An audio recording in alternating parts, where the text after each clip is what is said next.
Welcome back to our study on hope in the book of Proverbs. This is video number 5 with Pastor Anthony Whitlatch, First Baptist Church of Tempe. And as I said, we are studying hope in the book of Proverbs here. And we've been going through the 8 occurrences in the book of Proverbs. And we've covered 3 so far. The hope of the righteous is gladness, but the expectation of the wicked perishes. In 10:28, and then in 11:7, when a wicked man dies, his expectation will perish, and the hope of the strong man perishes. Then 13:12, hope deferred makes the heart sick. We looked at that in the last video. Stick to your promises. Don't make promises to people. Give them hopes, and then not fulfill those desires. And then Proverbs 19:18 is what we're dealing with today. So I'm going to click on this Tools button. That's going to open up this passage for us. And up here at the top, we'll still be able to read it.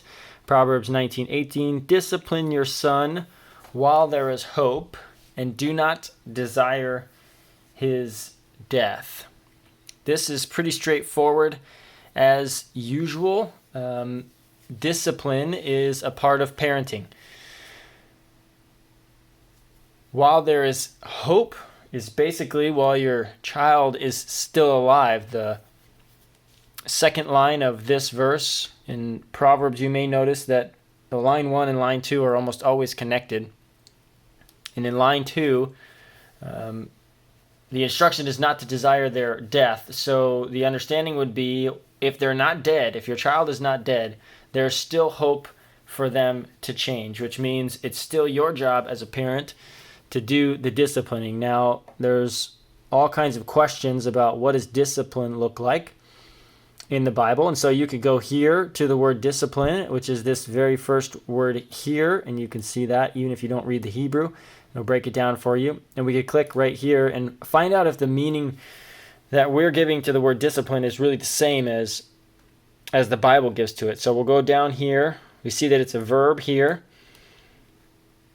And then when we get down to the outline of biblical usage, there's all these options, which is a lot of the same options, but you'll notice these different words here.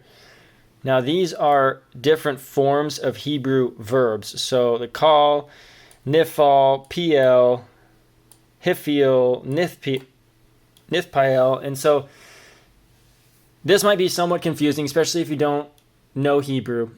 Which one do I pick? Which category does it go in? It just gives me all the categories. So I'm going to show you real quick how you might identify which category of definitions you should be choosing from. You want to go down a little bit farther to Gesenius's Hebrew Chaldean Lexicon down here, and it'll start giving you forms of the same word in the different verb forms. So, for instance, this says that yasar is rarely occurring in the call. This call is the same call as this up here. So what we know then is that this whole A section rarely occurs in the Hebrew. It occurs in the future tense a couple times in the book of Hosea and Isaiah. What I want to point out to you though is this one down here. This is the PL, and you'll notice the form. It's yaser. It's got a little dot in the middle of the Samakir, and then the 2 dots underneath, which is kind of hard to see here, and then the 1 dot here under the yod. And why that's important, I'll go back to the form here, is that you can just match these, even if you don't know how to read Hebrew. So you could look at this, and then you could go there again, and you can figure out that this word in this passage is actually in the PL form. So then you go to these 2 definitions is what you're working with for this word. So what this really means is to discipline. It means to correct. This is not New Age parenting. I'm going to go back to the verse here so we can see it. This is not New Age parenting where you just redirect and redirect. This is your child has done something wrong. They're on the wrong path. They need correction. They need you to intervene. They need you to not give up hope on them. They need you to realize that while there's still breath in their lungs, whether they're an adult or a young child, there is still time for you to discipline them. Now, the difficulty becomes, what do I do when they're an adult?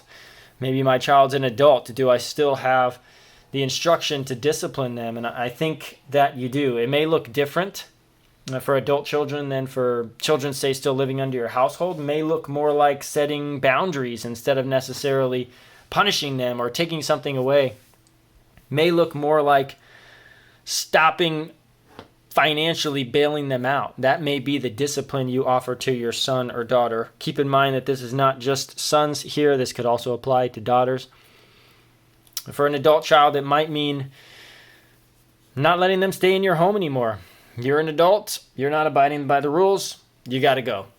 So discipline can look different. It doesn't mean that when your child turns 18, all of a sudden your job is done. This passage here is pretty simple.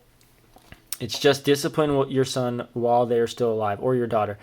For your adult children, it may be helpful to go to the next verse. So if I click Proverbs 19 right here, instead of the tools button, I'm going to click Proverbs 19, and it's going to take me to Proverbs chapter 19. May be helpful to read the next verse here, which is, a man of great anger will bear the penalty, for if you rescue him, you only have to do it again. This may be helpful for your adult children. Discipline your son while there's still hope, while they're still alive. If you choose not to discipline your angry son or daughter and you rescue them, just take note, you will have to do it again and again and again, because you didn't choose to discipline, you chose to give in, or even worse, rescue. So these are all connected. Wisdom from the book of Proverbs. This is occurrence number 4. Discipline your son while there is hope. If you're a parent and you had a kid, it's what you signed up for. You got to find a way to do discipline in an appropriate manner. There's nowhere in the Bible that advocates abuse of children. So we have to find a way to discipline appropriately while they're still alive and we're still alive. That's our job. This is Hope in the book of Proverbs, chapter 19, verse 18. Thanks. See you next time.